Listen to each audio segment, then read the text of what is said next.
scroll, like, komen, repeat.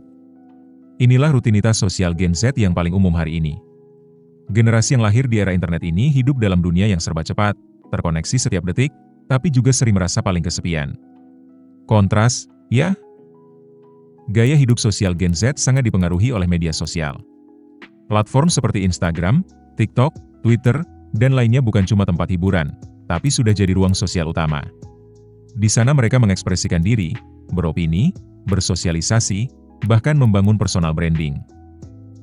Gen Z dikenal lebih vokal soal isu-isu sosial. Mereka berani speak up tentang ketidakadilan, lingkungan, kesetaraan, dan kesehatan mental. Banyak dari mereka yang jadi agent of change lewat konten dan kampanye digital. Mereka nggak hanya eksis, mereka punya suara.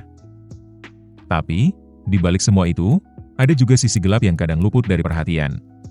Media sosial menciptakan standar yang tidak realistis. Standar cantik, sukses, populer, semuanya bisa jadi tekanan tersendiri. Akibatnya, banyak Gen Z yang merasa insecure, overthinking, dan akhirnya menjauh dari hubungan sosial nyata. Banyak dari mereka lebih nyaman bicara lewat chat dibanding tatap muka. Mereka bisa sangat aktif di grup online, tapi merasa canggung saat harus ngobrol langsung. Ini bukan karena mereka malas bersosialisasi, tapi karena sistem sosial sudah berubah. Mereka dibesarkan dalam ruang digital, di mana ekspresi dan interaksi punya aturan main yang berbeda. Fenomena, teman banyak tapi kesepian, adalah kenyataan pahit dalam gaya sosial Gen Z. Mereka punya ribuan followers, tapi belum tentu punya satu orang yang benar-benar bisa diajak bicara tanpa topeng. Ini bukan salah siapa-siapa. Dunia berubah, dan kita semua sedang belajar beradaptasi. Tapi tetap, kebutuhan manusia akan koneksi yang otentik nggak bisa tergantikan. Gaya hidup sosial Gen Z bisa modern, fleksibel, bahkan revolusioner, tapi kebutuhan untuk didengar, dimengerti, dan diterima tetap sama. Lalu bagaimana menyikapinya? Pertama, pahami bahwa sosial bukan hanya soal tampil, tapi tentang koneksi yang nyata. Seringkali, diam-diam Gen Z ingin didengarkan lebih dalam. Mereka ingin ruang yang aman, tempat untuk bicara tanpa takut dinilai. Kita perlu lebih banyak mendengar daripada menggurui. Kedua, ajak mereka bicara secara jujur.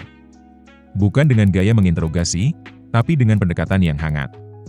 Tanya kabar, bukan hanya update. Tanyakan perasaan, bukan sekadar aktivitas.